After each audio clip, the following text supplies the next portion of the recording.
eel of information out here. Not information. It sounds horrible.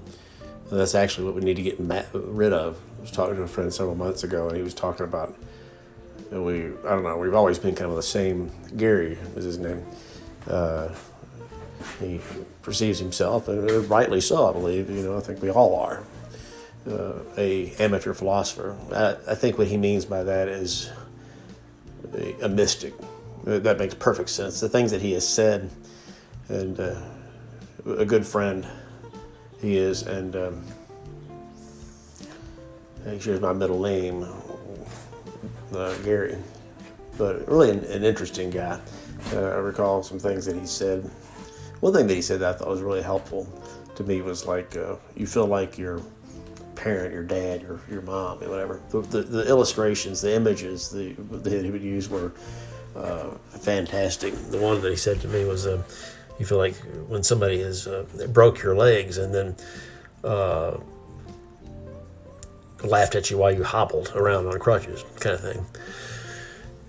And that feels good to hear that. It's like, yeah, man, I mean, that's right. That's exactly how, okay, yeah, and it is. To experience that feeling of being totally duped. What did I do? And we all have childhoods that are different, and the storyline can get dreadfully old, and as we kind of leave what's old and behind, how can you leave this is old? How can you leave something behind? That's just a concept. I'm leaving it behind because it's old. No, it's just not even real. It doesn't exist. That's why you leave it behind. And I don't see that glibly. But breaking through these words, isn't fun. And yet it is. It's a strange thing. Very unusual, and yet becoming very, how do I say this? Not comfortable, but yet maybe moving towards it, yeah. Like going from maybe a comfortably numb unconscious initially to like, oh wow, there's the feeling of the feeling of fear or even like a malaise, or I don't know how to express it.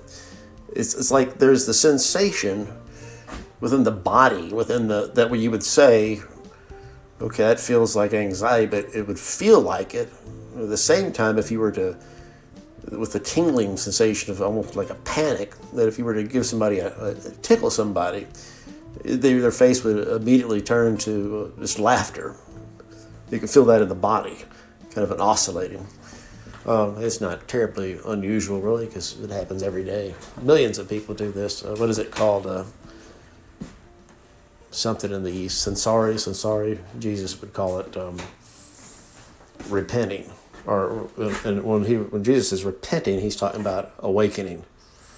He's talking, change your mind. You're not garbage. I don't hate you. Clearly, metanoia. How do we miss that? Well, it's easy to miss that because it's a cultural thing. The culture is always going to win. And of course, somebody's argument right now could be, it wouldn't be an argument, it would just be a statement. It'd be like, I don't think it, I want to argue about it. And of course, you can only argue with somebody if they've got, okay, I think you're, but all that is unnecessary drama, or maybe it isn't necessary. I think it is.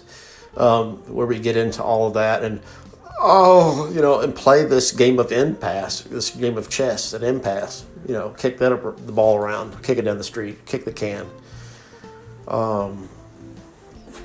But anyway, yeah, just when the mind goes nuts, the mind doesn't go nuts. There's nothing really going nuts. This is an idea. I feel nuts. That's an idea. Well, I have courage again. That's an idea. It's so far away. That's an idea. I should do it. I better, or God won't. That's an idea. Any of that manipulating mental, stuff that just floating around there. You don't have to put it down as rock gut. I shouldn't have it. As soon as you start calling it names, it's like a house divided against itself. It doesn't work. Well, it does. I mean, the house kind of is a fire and burning or whatever, but it's putting out a rather dim glow there. So you got to get up and kind of use a poker and hit it and get the embers and whatnot, the tenders, whatever, moving. Move the heat, get the heat moving. Actually get some movement. I mean, just blowing on the timbers is often enough. That's a pretty good illustration too. When you're blowing something, rushing wind. Jesus always used, as did the Buddha. You can't possibly. It's something that interests me too. That not interests me. The word interest bothers me anymore when I say. I find that interesting. I was like, wondering why do I always find things interesting? And then if I'm honest, I can say, Well, the reason I think it's interesting because I don't really want to surrender. I'm going to say surrender rather than commit because it's true to what it is. When I say commit, there's a guy over in, I forgot what it was, maybe the East or someplace, or maybe the West. I don't know where it was. Doesn't matter. This is the conversation that went down. He said, the problem with you Christians in the West is that you're committed to everything. And the guy, pastor, priest, pope, whatever he was, prig, I don't know what he was. He came, I guess he was a authoritarian, a man of the cloth, whatever that means. I just don't know what that means. A badge bearer, I don't know, a Cub Scout. It doesn't matter. You can, a Little Debbie snack cake. It doesn't. It's just routine or just really random here. But anyway, the guy came back, was angered. Finally circled the wagons. That's another little clever thing that we say. What's that mean? Anyway, he said, what's wrong with being committed to Jesus, to Christ, to Christianity? Well, the guy said, it's because you're never surrendered to anything. You're committed to everything, but you're never surrendered to anything. You're always, I'm going to do it. I'm going to make Jesus proud. What a horrible thing when you get that in your head. Greater things will you do. Jesus didn't have an ego problem. I don't know how that is seeable, but when you're reading something through a fearful lens. Actually, the lens isn't fearful. You're not even fearful. To say I'm fearful is a lie. It's not true. It's just, I think that and you've been told that that's what it is. I'm afraid because, where did you hear that word? Stop. Where did you hear that word? I feel this way. You're afraid. Who told you you're afraid? Who? Well, my mom or my dad. Okay, we can blame them all day. Surely there was somebody other than just one person that just ticked you off there. I mean, yeah. I mean, we all know that. I'm not saying this because it's just because we all are in the same boat. I hope you can have some compassion for me. I mean, everything I've said, I say it because I've experienced it. Well, not experienced it, felt it or thought it.